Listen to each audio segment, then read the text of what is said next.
নবী করিম সাল্লাল্লাহু আলাইহি সাল্লাম হাদিসের ভিতরে ইরশাদ করছেন, রমজানে রোজা রাখার পর যে ব্যক্তি শাওয়ালের 6টি রোজা পালন করলো সে যেন পুরো একটি বছর রোজা রাখলে যে সওয়াব হয় সে পুরো একটি বছর রোজার আমল করলো। সুবহানাল্লাহ।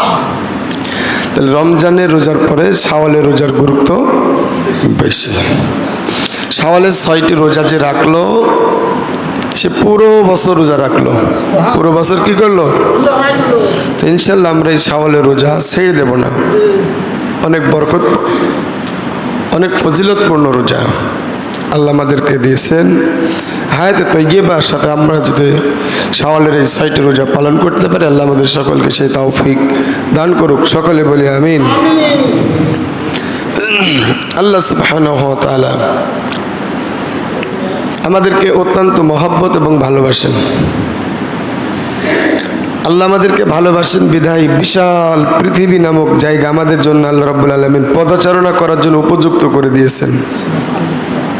মাথার উপর একটা আসমান সৃষ্টি করেছেন, সূর্য এবং চাঁদের মাধ্যমে আলোর ব্যবস্থা করেছেন, জমিন থেকে নানা নবীর রিজিকের ব্যবস্থা আল্লাহ রাব্বুল আলামিন আমাদের জন্য করেছেন। চিৎকার দিয়ে বলেন সুবহানাল্লাহ। কি এটা বিশাল পাওয়া না?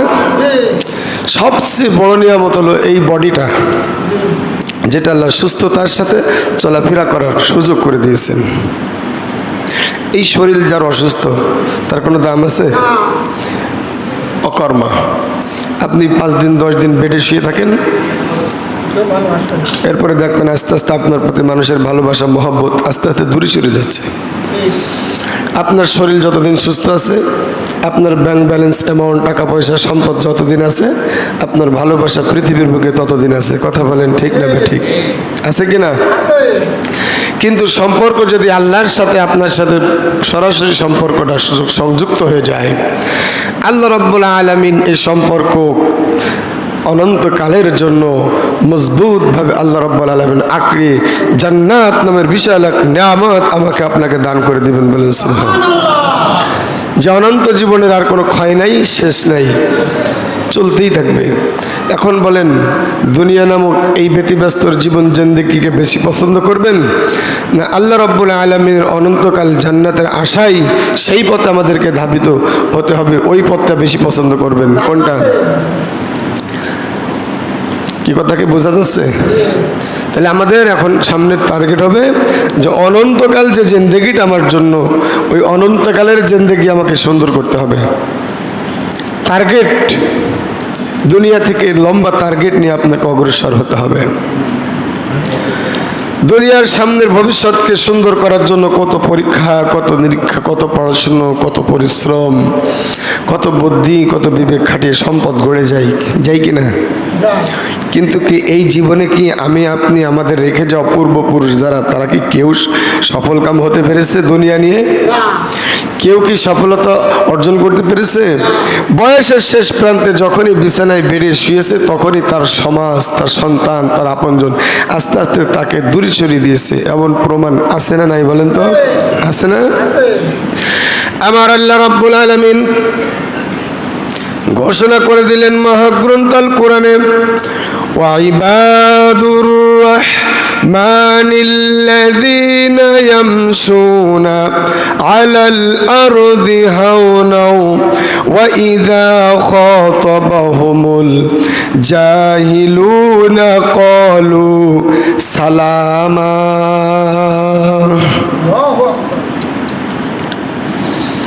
কার কথা এটা? আল্লাহ রাব্বুল আলামিন বলছেন, ওয়াইবাদুর রহমান, আসলে বান্দা তারাই, রহমানের বান্দা তারাই। কার বান্দা? রহমান কিটা? আল্লাহর গুণবাচক একটি নাম হলো আর রহমান।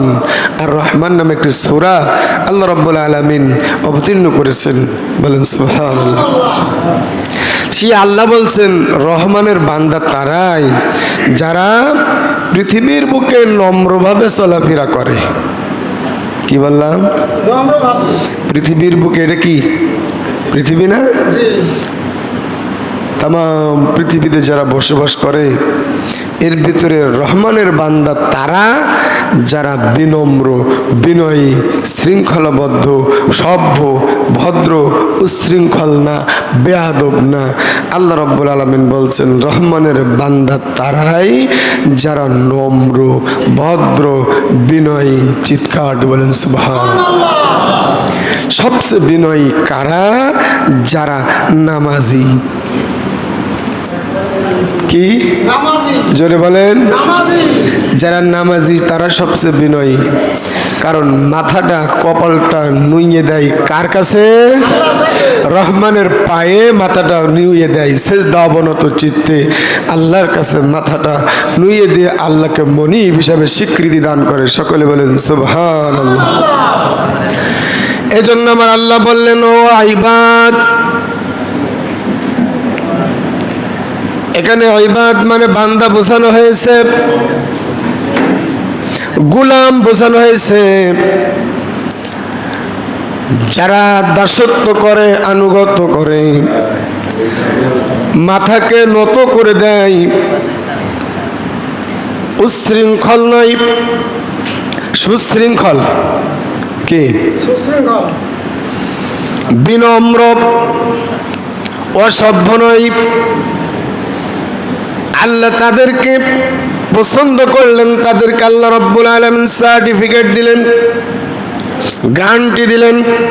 আল্লাহ রাব্বুল আলামিন তাদেরকে সম্বোধন করে জানিয়ে দিলেন পৃথিবীর ভিতরে রহমানের বান্দা হলো তারা যারা বিনয়ী, নম্র এবং ভদ্র। ইয়ামশুনা আলাল আরদি হাওনা ওয়া ইযা খাতাবাহুমুল জাহিলুন। এবং মূর্খরা তাদের সামনে কথা বলতে থাকবে। বলে দাও, যারা মূর্খ, এই বিনম্র ভদ্র লোকের সামনে যখন তারা কথা বলে, যখন অসভ্য ভাষায়, অসভ্যতার স্বরূপ যখন তাদের সামনে সে আচরণ করতে চায়, আল্লাহ রাব্বুল আলামিন এই বান্দাদের একটা নিশানা বলে দিয়েছেন। দেখবেন একটা প্রতিপক্ষ খুব উচ্ছৃঙ্খলভাবে একজন নামাজি মানুষ, আল্লাহওয়ালা মানুষ, কোরআন পড়া মানুষ, কোরআন বোঝা মানুষের সামনে অনেক সময় দেখবেন অনেকে বিশাল একটা পাওয়ার নিয়ে সামনে এসে তাদেরকে আক্রমণ করতে চায়। এমন নজির আছে না অনেক জায়গায়? এই আপনি এমন কথা বলেন, ও কিন্তু ওর কথা শুনেইনি আগে কি বলেছে। একজন যে কান ভাঙিয়েছে ও সেটা শুনে দলবল নিয়ে গুছিয়ে চলে এসেছে। কি বলেছে বোঝারও চেষ্টা করে নাই।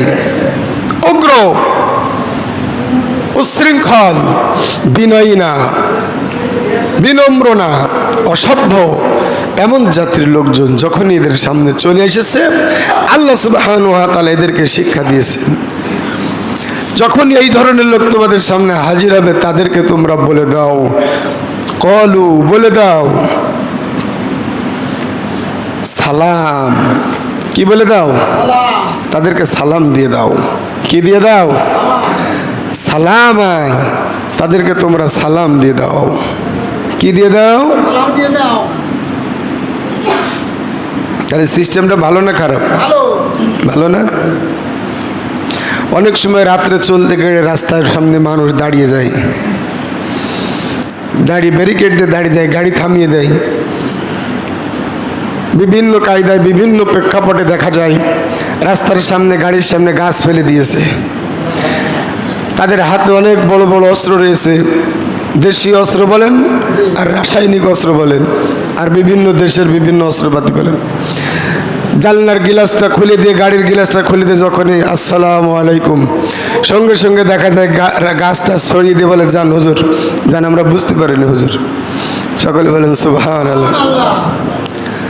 তাহলে আল্লাহ সুবহানাহু ওয়া তাআলা যে শিক্ষা দিলেন, কলু, এমন বিনম্র অসভ্য যখন তোমাদের সামনে আসবে কি বলবা? সালাম দিয়ে দাও, আসসালামু আলাইকুম ওয়া রাহমাতুল্লাহ। রাস্তায় দেখবেন অনেক সময় সার্জেন দাঁড়িয়ে গাড়ি ধরে, ধরে না? অনেক সময় ধরে। আপনার চেহারা সুরতে যদি টুপি থাকে, পাঞ্জাবি থাকে, মুখে যদি দাড়ি থাকে, পেছনে যদি বিবি থাকে, আপনি দাঁড়িয়ে স্যার আসসালামু আলাইকুম, অনেক সময় কি আপনাদের অনেক নজির আছে না সালাম দেওয়ার কারণে? যান যান, আর জানো এমনভাবে আসবেন না, যান। বলে কি বলে না? কিসের বিনিময় বলেন তো? আমার আল্লাহ বলেছেন কলু সালামা, সভ্য যারা তারা অসভ্যতা দেখলে সালাম দিয়ে দেবে, ওদের হৃদয়টা নরম হয়ে যাবে। চিৎকার দিয়ে বলেন সুবহানাল্লাহ। এমন নজির অনেক রয়েছে। একদল উগ্রপন্থী, একদল মাদ্রাসার ছাত্রদেরকে আক্রমণ করার জন্য উদ্যত হয়েছে। তাদের সিদ্ধান্ত পুরো যেই পরে তাদেরকে মারধর করবে। এই মাদ্রাসার ছাত্ররা রেল স্টেশনে অথবা রেল লাইনের রেল পাটির উপরে বসে আছে। ওরা কয়েকজন উগ্র চলে আসছে। আসার সাথে সাথে এরা উঠে দাঁড়িয়েছে। দাঁড়িয়েছে, জিজ্ঞেস করছে অমুককে? তো বলছে আমি। দাঁড়াও। দাঁড়িয়েছে, বলছে আসসালামু আলাইকুম। বসেন ভাই, কি বলবেন বলেন। বসলো, কুশল বিনিময় হলো, কথা হলো। বলছে ভাই আমরা যা শুনেছি তা তো আপনার ভেতরে কিছু নাই, আপনি তো খুব ভালো এবং ভদ্র। ওরা যে আপনার নামে বিশাল উল্টো পাল্টা কথা বললো, বলছে তা তো ভাই জানি না। ঠিক আছে ভাই থাকেন, আর কোনো সমস্যা হবে না, কিছু হলে আমারে বলবেন। বিদায়। কিসের বিনিময়ে? সালামের বিনিময়ে। তাহলে এই সালাম কার শব্দ? সালাম এটা হচ্ছে শান্তির একটা বার্তা। কিসের বার্তা? শান্তির বার্তা। হসপিটালে রোগী শুয়ে আছে, কোথায় বলেন? কোথায়? মুমূর্ষ, কাতর, ব্যথা, যন্ত্রণা সহ্য করতে পারছে না। আপনি ওই রোগীর যে বলবেন সকালবেলা যাবেন, সকালবেলা যেই বলবেন কি গুড মর্নিং নাকি না শুভ সকাল, সকালবেলা যেই জিজ্ঞেস করবেন শরীর কেমন আছে, খাওয়া দাওয়া ভালো করছো তো, আচ্ছা রোগীর মনে মনে রাগ হবে কিনা? কিন্তু আপনি যে যখনই বলবেন আসসালামু আলাইকুম রহমতুল্লাহ, যত যাতনাই থাক না কেন, যত বেদনাই থাক না কেন, আপনার সালামের উত্তর নিতে রোগী কি বাধ্য? উত্তর নেবে কিনা? মাঠের থেকে আসছে একজন মানুষ কাজ করে, মাথায় বিশাল বোঝা বড় থাকে কিনা? আপনি যদি ভাই ভালো আছেন, কি করে আসছে? কঠোর পরিশ্রম করে আসছে, গার ঘামের সমস্ত পোশাকগুলো ভিজে গেছে, মাথায় বোঝা, পেটে ক্ষুধা। ও যে আপনার সামনে আর কি মারছে অথবা মস্কারা করছে, ঠাট্টা করছে, আপনার রাগ হবে কিনা? কিন্তু ওই মুহূর্তে যদি আপনাকে সালাম দেয়, রাগ আছে? কি বলবেন? সালামের উত্তরটা হাসি মুখে আপনি দিবেন, না রে এই ছেলেটা খুব ভালো, এই ভাইটা আমার খুব ভালো। বড় হোক আর ছোট হোক, সালাম দিলে আপনি তার জন্য দোয়া করবেন, ওয়ালাইকুম আসসালাম ওয়া রাহমাতুল্লাহি ওয়া বারাকাতুহু। চিৎকার দিয়ে সকলে বলি না সুবহানাল্লাহ। তাহলে আমার আল্লাহ যে বাণীটা আমাদেরকে শিখাই দিল, এটা কি আমরা বলতে পারবো ইনশাল্লাহ? কি বলতে হবে বলেন তো? আসসালামু। সালাম দেওয়ার প্রতি উত্তরে আপনাকে জবাব দিতে হবে। সালাম দেওয়া সুন্নাত, উত্তর নেওয়া ওয়াজিব। উত্তরের গুরুত্ব বেশি। কিন্তু যদি সালাম না দেয়, আপনি তো ওয়াজিব পেলেন না। ওয়াজিব পেয়েছেন? সালাম যদি আপনি প্রথমে দেন, আপনার অহংকার নির্মূল হয়ে যায়। চিৎকার বলেন সুবহানাল্লাহ। কি নির্মূল হয়? অহংকার। আমি মিয়া ভাই, মেজে ভাই, ওর সালাম দিই কি করে? ও ছোট, আমার আগে সালাম দেবে এমন না। আমি চাচা, আমি ভাতিজার কি করে সালাম দিই? ভাতিজা তো আগে দেবে না। সিস্টেম তো এরকমই নাকি? সালামের ক্ষেত্রে কি কোনো ছোট বড় আছে?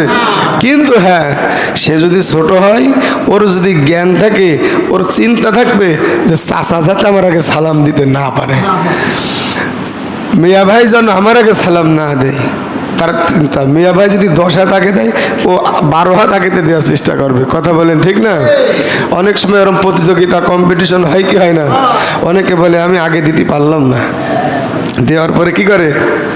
এই যে একটা প্রতিযোগিতা। সালাম দিবেন কতটুক দূর থেকে, কতটুক তফাৎ হলে আপনি সালাম দিতে পারবেন? হাদিস শরীফের ভিতরে আসছে, সাহাবীরা জিজ্ঞেস করছেন নবীর কাছে, হুজুর কতটুক তফাৎ, কতটুক ডিস্টেন্স বা কতটুক পর পর দেখা হলে, কত দূরত্ব পর পর দেখা হলে সালাম দেওয়া যাবে? নবী করিম সাল্লাল্লাহু আলাইহি সাল্লামের মসজিদে নববীর দেয়াল তো তখন আমাদের মতো এরকম পাকা ছিল না, ছিল নাকি? খেজুর গাছ দিয়ে খুঁটি বানানো ছিল। কি দিয়ে খুঁটি বানানো ছিল?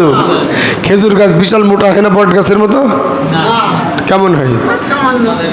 মোটামুটি একটু পাচাকে ধরা যায়, যায় কিনা? এই ব্যাড়ের ভিতরে চলে আসবে যত মোটা খেজুর গাছই হোক।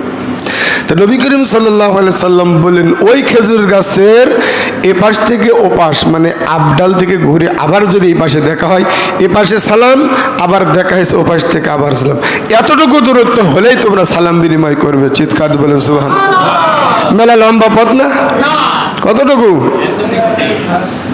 আর আমাদের তো যদি দিনে একবার দেখা হয় কোন রকম যদি হয়, ওই দিন আর তার সাথে সালাম বিনিময় হবে না। যে একবার দিলাম, কি এমন আছে না নাই? আজ থেকে সালামের প্রচলন হবে। আপনার অহংকার, আপনার হিংসা, আপনার দেমাগ সবকিছু নির্মূলে ধুলাই মিশে আপনাকে একেবারে আপন করে কাছে করে নিতে আর সময় লাগবে না। লাগবে নাকি? এই সালামের দূরত্ব, যত দূরত্ব বজায় হয়েছে, এই জন্য আমাদের ভিতরে এত হিংসা শুরু হয়েছে। কি শুরু হয়েছে? হিংসা শুরু হয়েছে। আপনার সাথে একজনের দ্বন্দ্ব হতেই পারে, পারে কিনা? একই জায়গায় বসবাস, একই জমির আইল, একই ঘরের সাথে ঘরের আইল, আপনার হাঁস মুরগি গরু ছাগল আপনার বাড়ি তার বাড়ি যাচ্ছে, একটু সমস্যা তো পারিবারিক কোন্দল তো থাকতেই পারে, রক্তে রক্তে সম্পর্ক অবনতি ঘটতেই পারে। কিন্তু ঘটার সাথে পরক্ষণে যখনই সালাম দিবেন, ও চিন্তা করবেন আরে গন্ডগোল আমি সালাম দিয়েছি, পরের বার আপনি দেওয়ার চেষ্টা করবেন। কথা বলেন ঠিক না? এই জন্য আল্লাহ রাব্বুল আলামিন বলছেন, যারা ও ইবাদুর রহমান, রহমানের বান্দা যারা, তারা বিনয়ী, তারা কখনো ঝগড়া গন্ডগোল এবং ফ্যাসাদ নিয়ে ফাটল সৃষ্টি করে বহু দূরত্ব সৃষ্টি করে না, ওরা নিকটে আসার জন্য চেষ্টা করে। এজন্য আমার আল্লাহ রাব্বুল আলামিন বলে, হে বিনয়ী, হে বিনম্র, হে নামাজি, হে মুসলিম উম্মাহ, তোমরা যখনই উচ্ছৃঙ্খল জাতির সাথে দেখা হবে, কালু বলো সালাম, চিৎকার দেবেন আল্লাহু আকবার। সম্পর্ক গাঢ় হবে না? গাঢ় হবে না? আমলিগ, বিএনপি, জামাত, জাতীয় পার্টি, অন্যান্য দল, এসব ভেদাভেদ আর থাকবে? আর থাকবে? আমাদের পরিচয় আমরা মুসলিম। আমাদের পরিচয় আমরা কি? জোরে বলেন, আমাদের পরিচয় কি? আমরা মুসলিম। মুসলিম কখনো ঐক্য নিয়ে বিভেদ সৃষ্টি করে না। করে? যে বিভেদ সৃষ্টি হয়েছে এটা প্রতিহিংসামূলক বিভেদ। এখান থেকে আমাদের বেরিয়ে পরিপূর্ণ ইসলামের দিকে আমাদেরকে অগ্রসর হতে হবে, কোরআনের দিকে আমাদেরকে অগ্রসর হতে হবে। কোরআনের শিক্ষা এবং কোরআনের দিক নির্দেশনা আমাদের অনুসরণ করলেই সমাজে শান্তি প্রতিষ্ঠিত হবে। কথা বলেন, হবে কি হবে না? জোরে বলেন, হবে কি হবে না? তাহলে এই শান্তি প্রতিষ্ঠিত করার জন্য অগ্রসর ভূমিকা রাখতে হবে আমাকে, অগ্রসর ভূমিকা রাখতে হবে প্রত্যেক ব্যক্তিকে। কথা বলেন ঠিক কিনা? এজন্য আমার আল্লাহ রাব্বুল আলামিন মহাগ্রন্থ আল কোরআনের ভিতরে আয়াত নাজিল করে দিয়ে আল্লাহ রাব্বুল আলামিন জানিয়ে দিলেন, আল্লাহ রাব্বুল আলামিন বললেন, হে পৃথিবীর মানুষেরা, আমি রব্বুল আলামিন তোমাদের প্রত্যেকটা মানুষকে দায়িত্ব দিয়ে পৃথিবীর বুকে প্রেরণ করলাম। প্রত্যেকটা মানুষকে কি দিলাম? দায়িত্ব দিলাম। ওই যে সূরা বাকারার প্রথম দিকে রয়েছে, খলিফা বানালাম। কি বানালাম? ওয়াইজ ক্বালা রাব্বুকা লিল মালাইকা ইন্নী জাইলুন ফিল আরদি খলিফা। কে বললেন? আল্লাহ। ওয়াইজ ক্বালা, আল্লাহ বললেন, রব্বুকা লিল মালাইকা, ফেরেশতাদেরকে বললেন, ইন্নী জাইলুন ফিল আরদি খলিফা, আমি প্রত্যেকটা মানুষকে তার নিজ দায়িত্বই, নিজ জায়গা থেকে, নিজ স্থান থেকে, প্রত্যেকটা মানুষের ব্যক্তিগত একটা স্থান আছে না? আছে কি না? যে যে জায়গায় আছে ওই জায়গায় তার একটা নেতা নেতা ভাব আছে না? তার বাড়ির 3 জন ফ্যামিলি মেম্বার কি আছেন অনেকের, তো 3 জন ফ্যামিলি মেম্বার একজন দায়িত্বশীল আছে না? ওই যে ফ্যামিলিটা পরিচালনা করে, গার্জিয়ান, অভিভাবক। তাহলে ওই জায়গায় কি উনি খলিফা না? 3 জনের নেতা। খলিফা মানে কি? নেতা। আপনি একটা প্রতিষ্ঠানে আছেন, সেখানে আপনি একেবারে মনে করেন নিম্ন পদের কর্মকর্তা আপনি, তবুও তো আপনি একটা ক্লাসরুমে যখন ঢুকবেন তখন কি আপনার 50, 30, 20, 25 জন ছাত্র স্টুডেন্ট আপনার সামনে আছে না? নাই? আছে না? আপনি 45 মিনিট সময় পেলেন, 30 মিনিট সময় পেলেন, ওই সময়টা তো আপনার একটা নেতৃত্ব দেওয়ার অধিকার আপনাকে দেওয়া হয়েছে, হয়েছে কিনা? তাহলে ওই যে 45 মিনিট, 30 মিনিট, 40 মিনিট, 50 মিনিট আপনি সময় পেলেন, 20 জন, 25 জন, 30 জন ছাত্র স্টুডেন্টের আপনি ওই 35 মিনিট নেতৃত্ব দিন, অর্থাৎ খেলাফতের দায়িত্ব পালন করলেন। আপনার কাছ থেকে যদি একটা মিনিট আল্লাহর দিনের দাওয়াত যদি তাদেরকে আপনি না দিতে পারেন, কোরআনের একটি আয়াত অথবা একটি ভালো কথা যদি তাদেরকে শোনাতে না পারেন, ওই 45 মিনিটের জবাব আল্লাহর কাছে আপনার দেওয়া লাগবে। এই যে সময় তুমি পেলে 45 মিনিটের ভিতরে একটা মিনিটও তুমি কোরআন হাদিসের জ্ঞান ওদেরকে ঢুকাইতে পারলে না। শিক্ষা অঙ্গনে যেটা তোমাকে সরকারের পক্ষ থেকে দেওয়া হয়েছে এটা তো ছিল সরকারি মেনু, কিন্তু আমি আল্লাহ তোমাকে সৃষ্টি করেছি, আমার মেনুটা কি ছিল, আমার সাজেশনটা কি ছিল, সেটা কি তুমি একবারও বলতে পারলে না? তুমি মাসে 30,000, 40,000, 50 টাকার ভাতা পাও, বেতন পাও, সম্মানী পাও, সেই সম্মানের দিকে তাকিয়ে আমি আল্লাহকে ভুলে গিয়ে তুমি একেবারে তোমার সরকারকে, তোমার রাষ্ট্রকে তুমি প্রাধান্য দিলে। আর জি আল্লাহ, আমি তোমার হায়াতে জিন্দেগি দান করলাম 50, 60, 70 বছর, এই হায়াতে জিন্দেগির শুকরিয়া কোথায় আদায় করলে তুমি? কথা বলেন ঠিক কিনা? এটাকে বেমালুম ভুলে গেলে? তোমার স্মরণে ছিল না? সরকারের দাবিদারি করতে গিয়ে তুমি জাহেল হয়ে গেলে, মূর্খ হয়ে গেলে, কুফরি পথ অবলম্বন করলে, শিক্ষাঙ্গন কলুষিত করলে। তুমি কি ওখানে একটা মিনিট তোমার রবের কথা বলতে পারতে না? তোমাকে কেউ বাধা দিত? তোমাকে কেউ প্রতিবন্ধকতা সৃষ্টি করত না? কেউ তোমাকে সৃষ্টি করতো না। আরো তোমার প্রশংসায় ছড়িয়ে পড়তো পিছারে পাথারে যে অমুক শিক্ষক খুব ভালো, অমুক প্রতিষ্ঠানের অমুক অফিসার খুব ভালো। অন্তত 5টা মিনিট অফিসে এসে বলে, না তোমরা সকলে নামাজ পড়বা, সৎ কাজ করবা, নেক কাজ করবা, যা উপার্জন করো তা থেকে গরিব মিসকিনদেরকে একটু সাদকা করবা। কি এতটুকু উপদেশ দেওয়া কি অনেক বিশাল পাপের কাজ ছিল? না। ওই জনগণের সামনে ওই মেনুতে যদি আপনি একটু বলতেন, একটা মিনিট দাঁড়িয়ে বলতেন যে আমাদের কর্মকাজের পাশাপাশি আমাদের আরো একটি জীবন রয়েছে, যে জীবনের জবাব রয়েছে, জবাবদিহিতা রয়েছে, প্রশ্নোত্তরের ব্যবস্থা রয়েছে কিনা? ওই প্রশ্নের জিন্দেগিতে আমরা যদি আটকে না যাই, আমাদের কর্মস্থল থেকে ওই জীবনের একটু প্রস্তুতি নিয়ে আমরা যদি সামনের দিকে অগ্রসর হতে পারি, তাহলে আজকে আমাদের এই কর্মটা সার্থক হবে। আমার আল্লাহ রাব্বুল আলামিন সেজন্যই বললেন, ওয়াল্লাযীনা ইয়াবিতুনা লিরাব্বিহিম সুজদাও ওয়া কিয়ামা। তারা নিজেদের রবের সামনে সিজদা অবনত হয় এবং দাঁড়িয়ে দাঁড়িয়ে রাতের আধারে আল্লাহর কাছে ক্রন্দন করে চোখের পানি ছাড়ে। দাঁড়িয়ে দাঁড়িয়ে কি করে? আল্লাহর সামনে কাটিয়ে দেয়। কারা? যারা বিনয়ী, বিনম্র, সভ্য। ওয়াল্লাযীনা ইয়াবিতুনা লিরাব্বিহিম সুজদা, সেজদা করে। কি করে? নামাজিরা সেজদা করে। যারা নামাজ পড়ে না তারা সেজদা করে? বলেন, কথা কয় না। যারা নামাজ পড়ে না তারা কি সেজদা করে? কি করে? গল্প করে চায়ের দোকানে, গল্প করে বাজার ঘাটে। কথা বলেন, যারা পড়ে না তারা কি করে না? এখানে নামাজের জন্য অনেক মানুষ চলে আসে, এখান দিয়ে বলি আজান যখন হয় দৌড়ায় নামাজের জন্য, দৌড়ায় না? সে যে অবস্থায় থাক না কেন মসজিদ থেকে দৌড়ায়, অজুখানে অজু করে, নামাজের সময় হুজুর ঘড়িতে সময় এগিয়েছে, হুজুরেরও কি অনেক সময় সিগন্যাল দেয়, তাই না? ভালো কথা, কোনো সমস্যা নেই, নামাজের দিকে তার আগ্রহ রয়েছে। আর এক দল লোক দেখবেন আজান শোনার পরে ও জাগাও ছাড়ে না, নামাজও পড়ে না। আছে না নাই? কোন জগতে ওই লোকগুলো? মঙ্গল ঘুরিয়ে থাকে না, আমাদের ঘুরিয়ে থাকে, এই ঘুরিয়ে থাকে না? ওদের কথা বলা হচ্ছে। যারা সভ্য, ভদ্র, বিনয়ী, বিনম্র, ওরা কি করে? সেজদা করে। আর দাঁড়ায় কখন? দাঁড়িয়ে দাঁড়িয়ে সূরা কিরাত পড়ে না? পড়ে না?